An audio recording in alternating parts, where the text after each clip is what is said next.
c'est Mohamed Ali Chambi, 24 ans, M290 chez Eurydice. Je suis CEO du groupe et je suis avec le groupe donc, de Mohamed Ben Hamed, qui est lui CEO du groupe, l'idée du projet. Youssef Chahed, qui est lui CFO, donc toute la partie financière.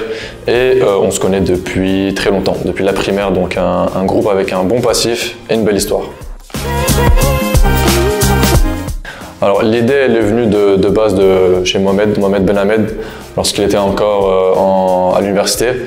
Il avait un projet à faire, donc un projet de PFE et la plus grosse aquaculture de Méditerranée du Sud l'a approché et ils lui ont demandé de créer via l'intelligence artificielle une technologie qui pourrait les aider à compter du coup plus efficacement tout ce qui est poisson d'élevage et de répondre à un problème spécifique. Donc cette idée elle est née de là et à partir de là on a pu commencer le projet de plus en plus rentrer en détail dans le monde de l'aquaculture.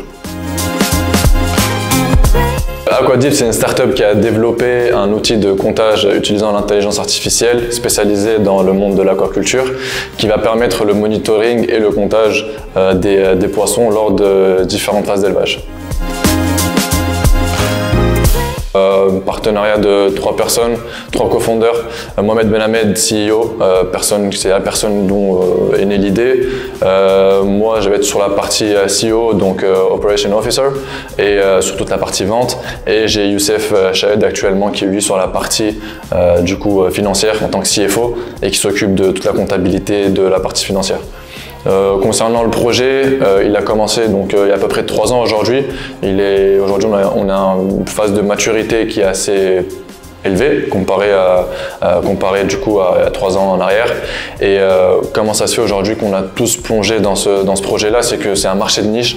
On a trouvé une opportunité qui est intéressante, un marché où il n'y a pas beaucoup de technologie et c'est à partir de là on s'est dit que bon, avec l'intelligence artificielle, on peut régler beaucoup de problèmes et faciliter la vie à beaucoup d'aquaculture, de pisciculture et du coup c'est un sujet aussi qui est très intéressant. Parce que du coup, on sait très bien que tout ce qui touche à l'eau, touche à la RSE, c'est des projets qui vont être critiques dans quelques années. Donc pourquoi pas plonger dedans maintenant et se spécialiser dedans. Vu que je suis le seul eurodicien du groupe, l'idée c'est moi qui l'a proposé du coup à l'équipe.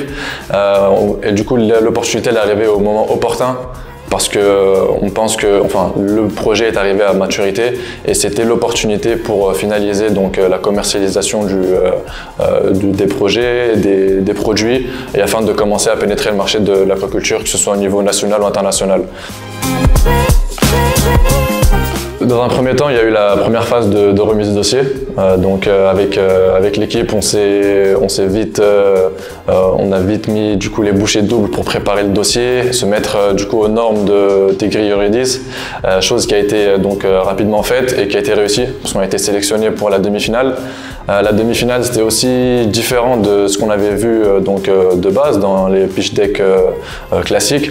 C'était 5 minutes de présentation et donc il fallait vraiment s'adapter par rapport au temps. C'était un beau défi qu'on a réussi à relever et donc pour la finale, c'était vraiment une expérience inoubliable parce qu'il y a eu la station F, le déplacement à Paris, rencontrer donc les personnes, les investisseurs en face-to-face et ça nous a permis vraiment de délivrer un pitch deck qui soit donc impeccable, que ce soit au niveau temps, au niveau information et de mettre l'accent sur tout ce que les investisseurs veulent entendre.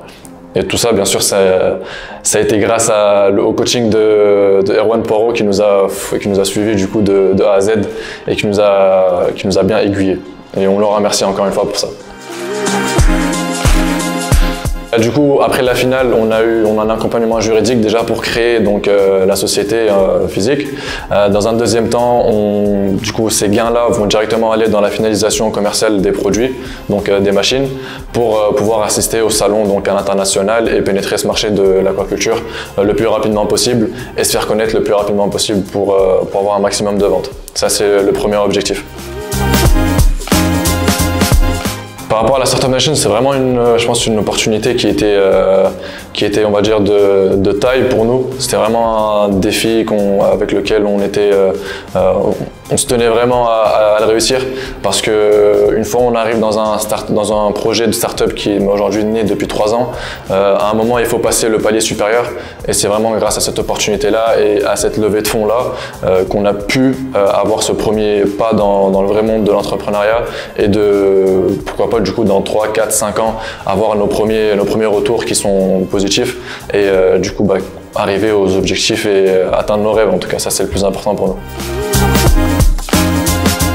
Donc déjà, la première étape, ça va être de finaliser le développement de la machine, des machines de comptage, pour que ce soit commercialisable et que ce soit aussi présentable lors des salons des aquacultures, sachant qu'il y en a pas mal à l'international, et il faudra être à la hauteur pour du coup faire découvrir cette nouvelle technologie aux personnes qui sont responsables des aquacultures, pour leur résoudre leurs problèmes le plus rapidement possible. Non, pas du tout, parce que aujourd'hui je pense qu'on est partisan du fait qu'il n'y a rien qui arrive par hasard. Donc on a l'opportunité d'arriver au bon moment, et on a su la saisir, et si c'était à refaire, on referait la même chose, parce que tous ces souvenirs et toutes ces expériences-là nous a permis de grandir, que ce soit nous en tant qu'être humain ou Aquajip en tant que société, et ça c'est du coup irremplaçable.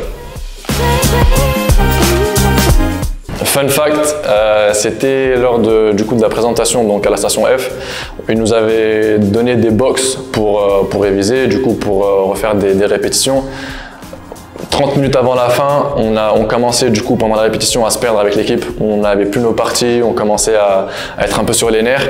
Et c'est à ce moment-là que la personne en question elle est venue nous chercher. Elle nous a dit bon c'est à votre tour. Et on s'est dit ça y est, ça va être dur, quoi. Ça va être, c'est la fin. Et coup de hasard aux préparations, on est arrivé devant les investisseurs, et on a fait notre meilleure présentation. Ça a été fluide, sans erreur, et donc c'est vraiment la chose qui m'a marqué lors de cette compétition. C'est le fait de ne pas être prêt à cause du stress 30 minutes à l'avance, mais quand on est dedans, quand on est devant, quand on est sur la scène, ça a été très très fluide, et je pense que c'est l'une des meilleures présentations que j'ai faites de ma vie, en tout cas, jusqu'à aujourd'hui. Si j'ai un message à faire passer, c'est de croire en son projet, d'y aller à fond. Une fois qu'on trouve le bon projet, le bon marché, le marché de niche, et avec la bonne équipe surtout, parce que l'équipe elle fait 90% du boulot. Donc n'hésitez pas, allez-y, foncez dedans. Ça va prendre du temps, c'est pas facile, il y a beaucoup de concurrence, mais il faut rien lâcher et avoir les bonnes personnes et les bonnes ressources à disposition pour bien s'orienter et être bien conseillé. Ça c'est le plus important. Et ne lâchez rien.